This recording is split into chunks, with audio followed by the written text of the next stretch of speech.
Hello साथी, के हाल खबर?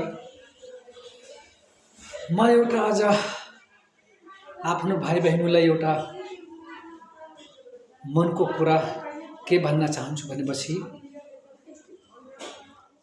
हाम्रा भाइ बहिनीहरूले बढी टिकटक बनाउने, बढी नाचगान गर्ने, टिकटक बनाएर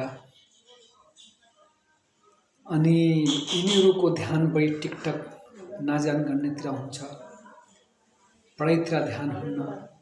त्यसले गर्दाखेरि म आफ्नो भाइ बहिनीलाई म के भन्न चाहन्छु भनेपछि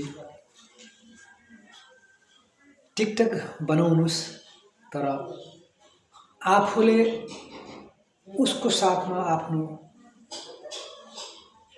पढाइ पनि गर्नुहोस्, किनकि भविष्यमा काम लाग्ने हाम्रो शिक्षा नै हो है। तो मैले यही सल्लाह दिन्छु कि केही अगाडि गर्नु छ, केही देखाउनु छ भनेपछि केही कुनै चिजप्रति सोच राख्नुहोस् कि म यो काम गरेर छोड्छु भने त्यो सोच राख्नु है। एउटा म कहानी के भन्छु भनेपछि एउटा मान्छे बहुत गरिब थियो, अहिले भर्खरको कुरो हो। एउटा मान्छे बहुत गरिब थियो, घरमा खाना ल्याउन पुगेको थिएन, तर उसको सोच डाक्टर बन्छु भनेर उसको सोच थियो। तर उसको सोच भगवानले पूरा गर्दैछन्। कसरी गर्दै भनेपछि ऊ मान्छे दिनभरि 10 क्लाससम्म त राम्रै पढ्दै गयो, आफ्नो कसरी पढ्यो त थाहा भएन है, उसको घरको स्थिति कस्तो थियो। त्यो 10 क्लाससम्म त पढ्दै गयो, राम्रोसँग गयो। 10देखि जब एसएलसी क्लियर गरेपछि उसको सोच के भयो भने म डाक्टर बन्छु भने उसको मनमा सोच थियो पहिलेदेखि। र उसले मजूरी मेहनत गर्ने र आफ्नो अब घरमा दिनभरि डेहरी मजूरी गर्ने, राति उसले मेहनत गर्थ्यो। राति उसले यति मेहनत गर्थ्यो कि अब रातभरि पढ्ने, दिनभरि ढ्यारी मजूरी गर्ने गर्थ्यो। र भगवान उसको मनको जुन सोच थियो त्यो भगवानले उसको पुरा गर्थ्यो। उसले यस्तो गर्दो कि उसले मान्छेले पहिला पागल भन्थे, यो पागल हो, यो केही गर्न सक्दैन।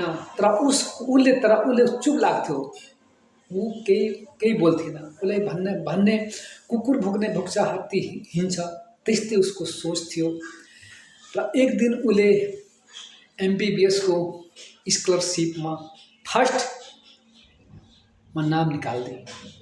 नाम निकालेपछि त्यही पनि अब गाउँवालाले यताउता थाहा पाएनन्। जब उसले एडमिसन गरेर आइसकेपछि जब उसको घरमा मिडियाहरू आउन थालेपछि बल्ल गाउँले थाहा पाए कि हाँ यसले नाम निकाल्यो MBBSमा। त्यसले गर्दाखेरि टिकटक बनाउनुहोस्, तर साथमा मनमा सोच राख्नुहोस् कि म यो काम गर्छु भनेर यो भविष्यमा गर्नुहोस्। त्यही नै सबभन्दा ठुलो हुन्छ र प्रगति त्यही नै हो। तपाईँ टिकटक बनाउनुहुन्छ, 2-3 करोड मिलियन हुन्छ, तर त्यसलाई प्रगति भनिन्न, त्यसले नचनिया भनिन्छ। नचनिया हो, त्यसले प्रगति भनिन्न। उसले केही गरेन, तर उसले अहिले एकैचोटि उसको कति मान सम्मान भयो। दुनियाँ मिडियाहरू आएर उसको मान सम्मान गरे, कति दुनियाँ मान्छे, कति जो मान्छे उसलाई पागल बौला भन्थ्यो उही मान्छे आएर उसलाई स्वागत गरेछन्। त्यसले गर्दाखेरि हाम्रो भाइ बहिनीले म के भन्न चाहन्छु भनेपछि टिकटक बनाउनुहोस्, हर चिज गर्नुहोस्, तर सोच राख्नुहोस् एउटा मात्र कि म यो प्रगति गर्छु भनेर सोच राख्नुहोस्, त्यहीतिर ध्यान दिनुहोस् र प्रगति गर्नुहोस्। त्यसले गर्दाखेरि आफ्नो प्रगति गरेपछि आमा बाउको शिर ठाडो हुन्छ। त्यसले गर्दाखेरि म आफ्नो भाइ बहिनीलाई के भन्छु भनेपछि टिकटकतिर ध्यान नगर्नुहोस्। टिकटक त एउटा कला मात्रै हो र एउटा नाचगान गर्ने एउटा मात्रै हो होइन। त्यसले गर्दाखेरि सबभन्दा ठुलो आफ्नो शिक्षा हो। शिक्षा नै प्रगति हो, प्रगति नै तपाईँको भविष्यको उज्यालो हो। त्यसले गर्दाखेरि अब म के कुराहरू भन्ने, म जुन भन्नु तिमीलाई भने र यति ध्यान राख्नु हाम्रो भाइ बहिनीहरू, टिकटक हरतिर ध्यान नदिनुहोस्, अब प्रगतितिर ध्यान दिनु, त्यही नै भविष्य र उज्यालो। ल धन्यवाद।